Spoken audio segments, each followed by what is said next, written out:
The problem with being a human at the Galactic Military Academy wasn't the gravity, though 0.7 g made me feel like I could leap tall buildings, or the food even if some of it tried to leap back.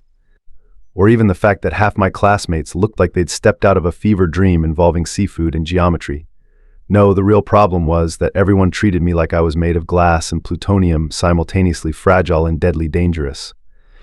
Cadet Thompson, please maintain a safe distance of 3 meters from other students during combat training. Commander Lara would chirp through her breathing apparatus, her feathers ruffling in what I'd learned was anxiety. I swear you accidentally break one Floraxian's exoskeleton during sparring practice, and suddenly you're labeled a walking disaster. I'm Sarah Thompson, formerly of Earth's Australian Defence Force, currently the only human enrolled in the GMA's prestigious Special Operations program. And yes, I come from what the galaxy has labeled a death world, but honestly, that's a bit dramatic. Just because we evolved on a planet with higher gravity, more atmospheric pressure, and the occasional drop bear doesn't make us monsters. Hey murder monkey, that would be K-Tix, my sort of friend in definite pain in the ass. He skittered across the ceiling of the training room, his 12 legs moving in perfect synchronization. Show off. I heard you're paired with me for the archaeological retrieval simulation today. I groaned. K-Tix, get down from there. You know it makes me dizzy trying to talk to you when you're upside down. He dropped down beside me with the grace of a spider and the attitude of a caffeinated squirrel. But it's so much fun watching your face do that thing where you try not to vomit. You're a real pal, I deadpanned. What's this about archaeological retrieval? We're heading to Training Ground Epsilon. They've set up some kind of ancient weapons facility simulation. Should be fun. Try not to accidentally conquer any civilizations along the way. I followed K-Tix through the gleaming corridors of the Academy station, ignoring the way other cadets pressed themselves against the walls as we passed. The station's artificial atmosphere tasted like mint and metal, a combination I'd never quite gotten used to. The training ground turned out to be a massive chamber transformed into a remarkably realistic alien ruin. Holographic moss draped over crumbling stone walls, and the air was thick with simulated dust particles that made my nose itch. Remember Instructor MX. Phi-Rel's voice echoed through our neural implants. This is a delicate operation. The objective is to locate and retrieve the artifact without triggering any defense systems. Begin in 3, 2, 1. K-Tix immediately scuttled up a wall, his sensory antennae twitching. I'll take the high route. Try not to break any priceless artifacts with your meaty appendages. That was one time I called after him, but he was already gone, leaving me to navigate the ground level like a boring old bipedal. The ruins were eerily silent, except for the occasional drip of water and the distant hum of the station's systems. My boots crunched on ancient debris as I moved deeper into the complex, scanning for anything that looked weapony or artifacty. That's when I saw a faint blue glow emanating from beneath a partially collapsed doorway. Now, any sensible person would probably call for backup or at least approach with caution. But I'm human, and as K-Tix loves to remind me, we have all the self-preservation instincts of a lemming with a jetpack. I squeezed through the gap, my environmental suit scraping against the stone. The chamber beyond was small and circular, with strange symbols etched into the walls that seemed to shift and dance in my peripheral vision. In the center, floating above a pedestal, was what looked like a gauntlet made of some black material that seemed to absorb light. K-Tix, I subvocalized through our comm link. I think I found something. Is it broken yet? Came his immediate response. Haha. No, it's weird. Getting some strange readings on my suit sensors. Coming down to check it out. Negative, found some interesting energy signatures up here. Besides, you're the sturdy Deathworlder, you can handle any booby traps. I approached the pedestal carefully, running my scanner over the gauntlet. The readings made absolutely no sense according to my instruments. The object either didn't exist or existed in several places simultaneously. MX. Phi-Rel, I called out. I'm getting some unusual readings here. Is this part of the simulation? No response. Great. The gauntlet seemed to pulse with an inner light, and I swear I could hear it. Humming? No, not humming. Whispering. I reached out to touch it because apparently all my training about not touching mysterious alien artifacts had gone right out the airlock. The moment my fingers brushed the surface, the gauntlet liquefied and flowed up my arm like living mercury.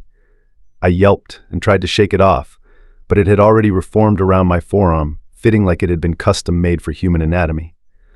That's probably not good, I muttered. The symbols on the walls flared to life, and a voice that felt like it was coming from inside my skull announced, "Genetic template accepted." Initiating neural link. Definitely not good. My vision exploded with information tactical data, weapon systems, environmental analysis, and about a million other things I couldn't begin to process.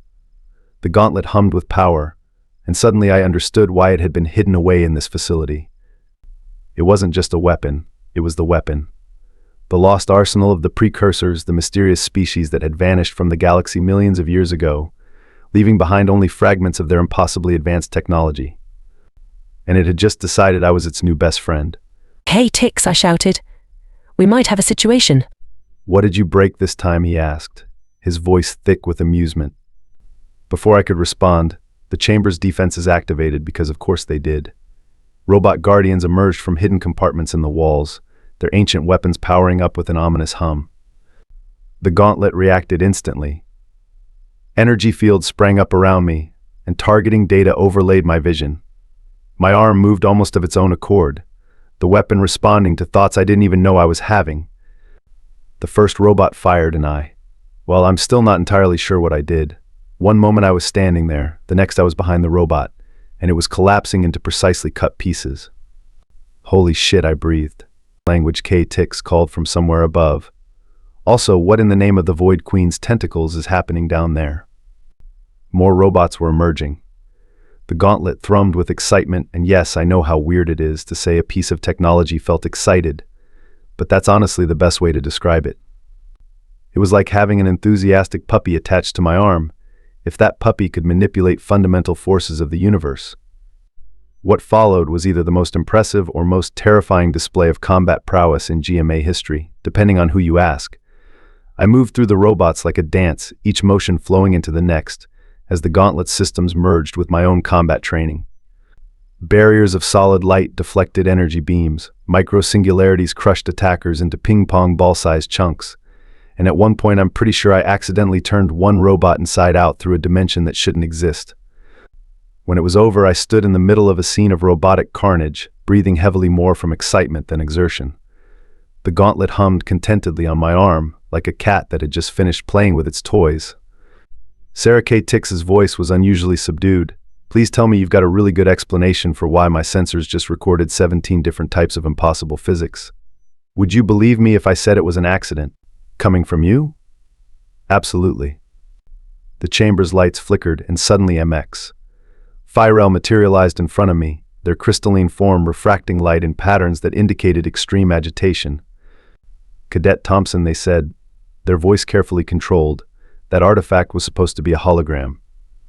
"Ah," I said intelligently. "Well, that explains why my readings were weird." This was meant to be a simple training exercise in archaeological protocol and artifact retrieval. Instead, you have somehow manifested an actual precursor weapon system, bonded with it, and destroyed several million credits worth of training robots. In my defense, I offered, the robots started it. K-Tix dropped down beside me, all 12 of his eyes wide. "This is real? Like actually real? You've got a genuine precursor weapon?" The gauntlet chose that moment to project a holographic interface, displaying what appeared to be a weapons menu in a language that hurt to look at, but that I somehow understood perfectly. "Oh, neat," I said, scrolling through options with a thought. "It's got a setting for converting matter to antimatter, and something called localized temporal recursion, and, I think this one turns things into ducks." MX. Phyrel made a sound like breaking crystal. "The Academy Council will need to be informed immediately. This is unprecedented." "Is this going to affect my grade?" I asked. Before they could answer, alarms began blaring throughout the station. A moment later, Commander V.A. Lara's voice echoed through the PA system, "All personnel to battle stations. We have multiple hostile vessels emerging from hyperspace. This is not a drill." Because of course this would happen right after I found an ancient super weapon. The universe has a sense of humor like that. "Cadet Thompson MX. Phyrel said sharply, "Remain here while we..." The station shuddered under the first volley of enemy fire. My new friend on my arm immediately brought up tactical displays showing the situation: a dozen ships of unknown configuration, weapons hot, shields at maximum. The station's defenses were responding, but we were a training facility. We weren't equipped to handle a serious attack. I looked at the gauntlet, then at K-Tix, then at MX. Firel. So, any chance we could discuss the proper protocol for using precursor weapons against hostile forces? Because I'm getting the feeling that this thing really wants to help, and I've got some pretty strong opinions about people shooting at my school. K-Tix's mandibles clicked in what I recognized as his laughing gesture. Oh, this is going to be amazing. Please tell me you're recording this for posterity. The Academy regulations clearly state MX. Firel began, but another blast rocked the station. With all due respect, I interrupted, as the gauntlet began suggesting various creative ways to deal with our uninvited guests. I don't think the regulations cover this specific situation. Also, I'm pretty sure I just figured out how to teleport. Before anyone could stop me, I reached out with my gauntleted hand and stepped. Reality hiccuped, and suddenly I was standing on the bridge of the lead enemy vessel, surrounded by very surprised-looking pirates. "Hi there," I said cheerfully, as the gauntlet's systems interfaced with the ship's computers. "I'm going to give you exactly one chance to surrender and explain why you thought attacking a school was a good idea." The pirates, to their credit, reacted quickly. Unfortunately for them, their energy weapons were rather pointless against someone wearing what amounted to a portable reality editing device. The shots passed through me like I wasn't even there, which technically I wasn't, having shifted slightly out of phase with normal space-time. Right then I sighed, as the gauntlet happily suggested increasingly exotic ways to deal with the situation. "Let's try something simple first." I gestured, and every weapon on the bridge transformed into a rubber chicken. The looks on the pirates' faces were absolutely priceless. "Next ship," I asked brightly. What followed was possibly the most ridiculous space battle in recorded history. I bounced from ship to ship like some kind of deranged cosmic pinball, leaving chaos in my wake. One vessel's crew found themselves speaking in rhyming couplets and unable to stop dancing. Another's artificial gravity reversed every time someone swore. A particularly persistent bunch discovered their ship had been turned into a giant space-worthy rubber duck, complete with squeaking sounds every time they fired their weapons. Through it all, the gauntlet seemed to be having the time of its life, offering up increasingly absurd options for dealing with our attackers. I had to veto some of the more creative suggestions. I was trying to stop the pirates, not violate the laws of physics so badly that we tore a hole in reality. Finally, with 11 ships disabled through various unlikely means and their crews thoroughly demoralized, I appeared on the bridge of the last vessel. Their captain, a towering insectoid wearing enough gold to fund a small colony, took one look at me and immediately raised all 6 hands in surrender. The stories were true, they chittered. Humans really are insane. Aw, thanks, I beamed at them. Now, about why you're attacking my school. By the time I teleported back to the academy, the situation was well in hand. The local defense forces had arrived to take custody of the pirates, most of whom were still trying to explain to their superiors exactly how they'd been defeated by a single human cadet with what appeared to be a malfunctioning fashion accessory. I found K-Tix and MX, Firel in the command center, along with what seemed to be every senior officer in the academy. The room fell silent as I appeared.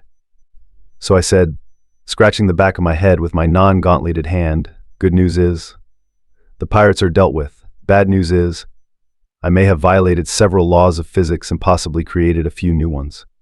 Also, I think ship number 7 is still stuck in interpretive dance mode." Commander Villara stepped forward, her feathers oscillating between colors I'm pretty sure didn't exist before today. "Cadet Thompson," she said slowly, "did you just single-handedly defeat a pirate fleet using an ancient precursor weapon that you accidentally acquired during a training exercise?" "Maybe I offered. In my defense, they started it. And did you do so by, among other things, turning one of their ships into a rubber duck?" It seemed like a good idea at the time. There was a long moment of silence, broken only by K-Tix's barely suppressed chittering laughs. Finally, Villara spoke again. "The Academy Council will need to convene immediately to discuss this. Unprecedented situation. Until then, Cadet Thompson, you are to not turn any more ships into waterfowl," I suggested helpfully. "That would be appreciated." Yes, she turned to the other officers. "I believe we need to seriously revise our protocols regarding Deathworlders and ancient artifacts." As the command center erupted into excited discussion, K-Tix sidled up to me. So he said, "Want to tell me why you passed up on all the super cool destruction options and went with rubber chickens and dance parties instead?" I grinned. because this way was funnier. Besides, the Gauntlet agreed sometimes the best way to win a fight is to make it impossible for your opponent to take themselves seriously. "You're terrifying," he said admiringly. "I can't wait to see what happens when the rest of the galaxy finds out about this." I looked down at the Gauntlet, which was currently suggesting ways to improve the station's cafeteria food through selective molecular reconstruction. "Yeah," I said, "something tells me things are about to get really interesting around here." And they did. But that's another story, one involving a diplomatic incident with a sentient nebula, an accidentally created species of telepathic space hamsters, and the galaxy's first zero-gravity ballet performed entirely by reformed pirates. The Gauntlet had some very specific ideas about rehabilitation programs. They still make me maintain a 3-meter distance during combat training, though. Some things never changed. Word of my little adventure with the pirate fleet spread through the galactic communication networks faster than a quantum hiccup. Within days, the Academy was flooded with diplomatic envoys, scientific researchers, and more than a few suspicious-looking characters who claimed to be cultural anthropologists, but gave off distinct secret agent vibes. "I'm telling you," I said to Kay Tix as we watched yet another delegation of crystalline beings float past our study nook in the library. "If one more person asks me to demonstrate the duck conversion protocol, I'm going to start turning people into penguins instead." The Gauntlet, which I'd taken to calling Gary, it seemed to like the name, expressing approval through cheerful quantum fluctuations, immediately brought up a helpful display of various Earth waterfowl and their relative tactical advantages. "Not helping, Gary," I muttered. Kay Tix, who was hanging upside down from a light fixture because apparently that's how he best absorbed information, clicked his mandibles thoughtfully. "You have to admit, it's pretty entertaining watching all these stuffy officials try to wrap their minds around your unique approach to combat." He had a point. Just yesterday, I'd had to explain to a panel of military experts why I'd chosen to disable the pirates' weapons systems by converting them into musical instruments that only played vintage Earth pop songs. The look on their faces when I demonstrated how one particularly nasty plasma cannon, now exclusively performed "Never Gonna Give You Up," was worth all the paperwork that followed.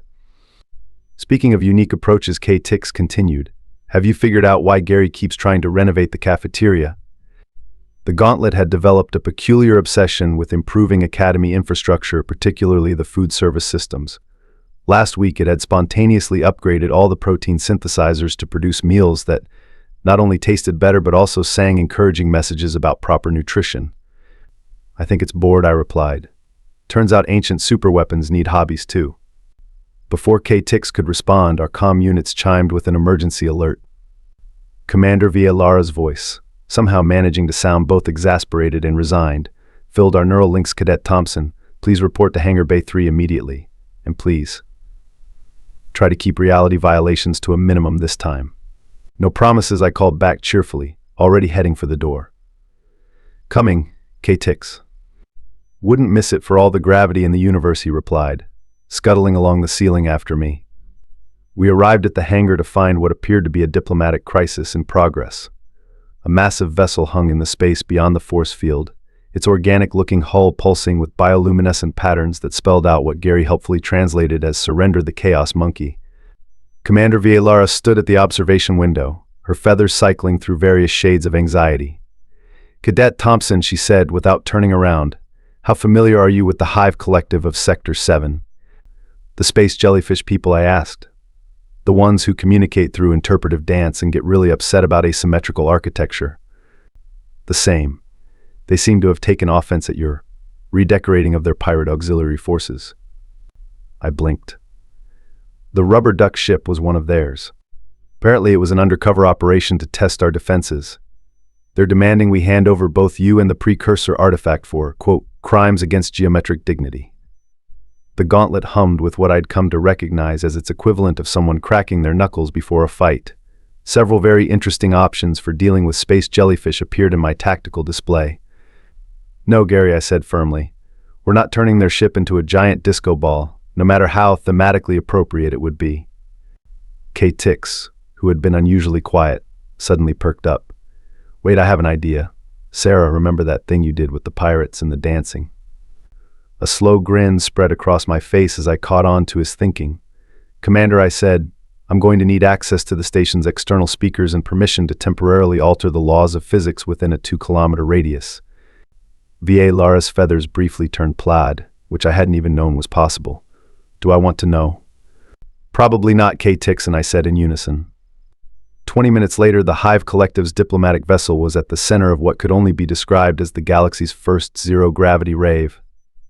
Gary had outdone itself. Creating a localized field where sound could travel through space physics was more of a suggestion anyway, according to the Gauntlet's databases, and converting the ship's weapon systems into the most impressive light show this side of the galactic core.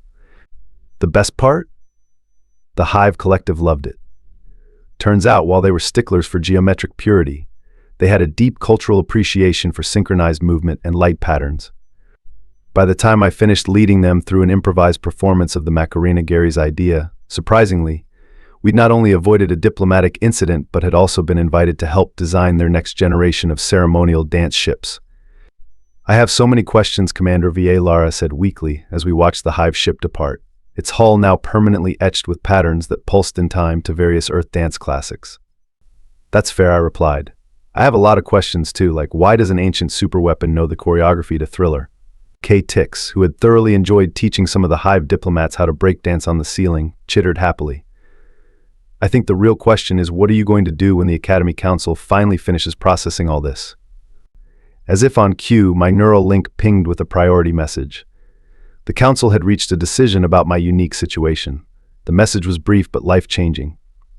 Cadet Thompson is hereby appointed as the Academy's first unconventional diplomatic relations specialist, with full authority to continue utilizing the Precursor artifact in the interest of fostering interspecies understanding through creative problem-solving.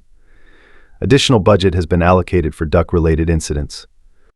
I looked at the Gauntlet, which was already generating a list of potential improvements to the Academy's dance facilities. Well, Gary, looks like we've got work to do. Any suggestions? The tactical display filled with images of various Earth Party supplies and what appeared to be plans for converting the old simulation chamber into a roller disco. K-Tix peered at the displays. Is that a quantum-entangled glitter bomb? Oh no, Commander V.A. Lara muttered. Oh yes, I grinned. Class is in session, and today's lesson is about how the power of dance and questionable physics can save the galaxy. Also, who wants to help me teach the advanced combat seniors how to do the electric slide? The Gauntlet hummed happily, and somewhere in the distance, I could have sworn I heard the faint sound of a rubber duck squeaking triumphantly. They say that when the Precursors vanished, they left behind their most powerful weapons to be found by those worthy of wielding them. I don't know if they expected their legacy to be used for turning space battles into dance parties and diplomatic crises into impromptu raves, but I like to think they'd approve. After all, sometimes the best way to win a war is to make everyone too busy having fun to fight. And if that means occasionally breaking the laws of physics to teach a hive mind of space jellyfish how to do the YMCA, well, that's just another day at the Galactic Military Academy. Just don't ask about the incident with the telepathic space hamsters. Some stories are better left untold, at least until Gary finishes converting their exercise wheels into quantum probability generators. But that's definitely another story for another time. Remember when I said not to ask about the telepathic space hamsters? Well, funny story about that. It started, as these things often do, with Gary getting creative during what should have been a routine xenobiology class. Professor NX Vix had brought in some standard laboratory specimens, small, fuzzy creatures from a low-gravity world that looked remarkably like Earth hamsters, just with an extra pair of eyes and slight telepathic abilities used to find food. Now Class NX Vix buzzed, their compound eyes gleaming. Observe how these specimens communicate using basic empathic. That's when Gary decided to improve their exercise wheels. Look, in my defense, I didn't know the Gauntlet could convert simple mechanical devices into quantum probability manipulators. One moment the hamsters were happily running in their wheels. The next they were accidentally reorganizing local space-time through the power of cardiovascular exercise. K-Tix, who had developed an uncanny ability to sense when I was about to cause chaos, immediately dropped from the ceiling. Sarah, he said slowly, why are the hamsters glowing? They're not glowing, I corrected him, watching as one particularly energetic specimen began to levitate. They're just existing in several dimensional states simultaneously. Cadet Thompson, Professor NX Vix's voice had risen to a pitch that made several crystalline students crack slightly. What did you do? Technically, Gary did it, I pointed out, as the hamsters began communicating in what the Gauntlet identified as quantum poetry. I think he was trying to help them get more exercise. The gauntlet hummed proudly, displaying readouts showing the dramatically improved efficiency of the hamsters' workout routines. The fact that they were now capable of solving complex mathematical equations and predicting future stock market trends was apparently just a bonus. That's when the Galactic Science Council decided to get involved. "Let me get this straight," said High Researcher Zephyra, their tentacles twitching as they reviewed the incident report. "You accidentally created a species of hyper-intelligent rodents capable of manipulating quantum probabilities through physical exercise." In my defense, I began. That wasn't a criticism, they interrupted, all 7 eyes blinking in excitement. "This is fascinating. Do you have any idea what this could mean for our understanding of consciousness and reality manipulation?" Before I could answer, one of the hamsters who had collectively decided to call themselves the Quantum Cognition Collective, or QCC for short, telepathically projected an equation that made 3 theoretical physicists faint and 2 others start crying tears of joy. "Oh dear," K-Tix chittered from his perch on the wall. "I know that look. That's your, I'm about to make this situation so much more complicated look." He wasn't wrong. Within a week, the QCC had established their own research department within the Academy, complete with quantum-enhanced exercise equipment and tiny little professor hats. They were very insistent about the hats. Gary, delighted to have found kindred spirits in reality manipulation, kept suggesting new improvements to their facilities. "No," I told the Gauntlet firmly, "we cannot give them time-traveling treadmills. I don't care if they promise to only use them for research purposes." The situation might have remained merely unusual rather than completely bizarre if not for the Void Pirates choosing that exact moment to make their triumphant return. The same pirates I'd previously embarrassed showed up with reinforcements, their ships now equipped with anti-duck conversion technology, which, yes, apparently was a thing now. Their leader, the gold-covered insectoid I'd met before, broadcast their demands across all frequencies. Surrender the Chaos Monkey and her reality-warping accessory, or face the consequences. Commander Villara found me in the QCC laboratory, where I'd been helping the hamsters design a new probability-based propulsion system. "Cadet Thompson," she said, her feathers cycling through emergency patterns, "please tell me you have a plan that doesn't involve turning the entire pirate fleet into waterfowl."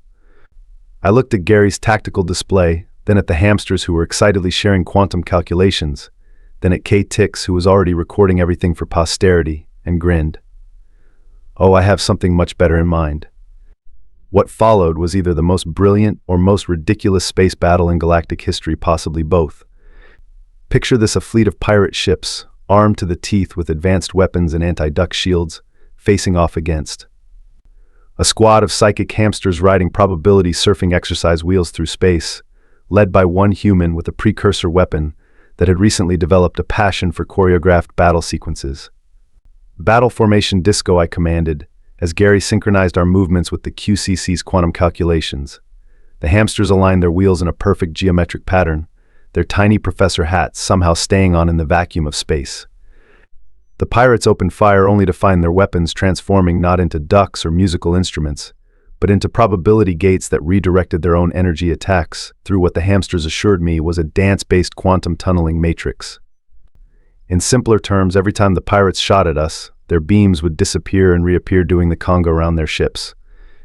"What is this madness?" the pirate leader demanded, as their flagship's weapons systems spontaneously began performing a waltz. "This," I announced proudly, as Gary interfaced with the QCC's probability field, "is what happens when you combine ancient superweapons, quantum physics, and interpretive dance."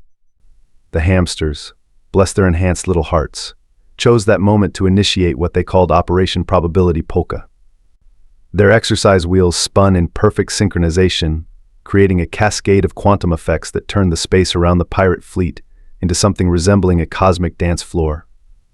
K-Tix, who was watching from the Academy's observation deck, later described it as like someone taught string theory to do breakdancing. The pirates never stood a chance. Between Gary's reality warping capabilities, the hamster's probability manipulation, and what turned out to be a surprisingly effective combat application of the Macarena, we had them surrounded and surrendering within minutes. "I quit," the pirate leader announced, all 6 hands raised in defeat. "I quit piracy, I quit fighting, I quit trying to understand what just happened. Can I join your dance class instead?" And that's how the Galactic Military Academy ended up with a new department, Quantum Combat Choreography, jointly taught by a human with a precursor weapon, a collective of hyper-intelligent hamsters, and a reformed pirate crew who, as it turned out. Had some really innovative ideas about combining traditional space shanties with quantum physics. Commander Villara even stopped flinching every time she saw me approaching, mostly because by that point, the sight of me walking down the corridor followed by a flotilla of psychic hamsters on probability warping exercise wheels had become one of the more normal things happening at the Academy. You know, K-Tick said to me one day as we watched the QCC teaching a group of first-year cadets how to quantum tunnel through their exam anxiety when I signed up for the Academy. I didn't expect my best friend would be a human who turns space battles into dance parties and accidentally creates new sentient species. Life's full of surprises, I agreed, while Gary happily displayed plans for something that looked suspiciously like a reality-warping disco ball. Speaking of which, want to help me and the hamsters test their new quantum karaoke machine. They've figured out how to sing in 5 dimensions simultaneously. Because really, when you've got an ancient superweapon with a flair for the dramatic, a squad of physics-defying rodents, and a whole galaxy of possibilities, why not see what other kinds of chaos you can create? Just remember to keep the rubber ducks as a backup plan. After all, as we say at the Academy these days, when in doubt, dance it out, but make sure your quantum equations are properly balanced first. And somewhere in the vast expanse of space, I like to think the Precursors are watching and laughing their ancient, unfathomable heads off at what their ultimate weapon has become: part superweapon, part dance instructor, part quantum physics experimenter, and full-time proof that sometimes the best way to handle the absurdity of the universe is to make it even more absurd. Just don't tell anyone about our plans for the Quantum Entangled Roller Derby League. Some things are better left as surprises,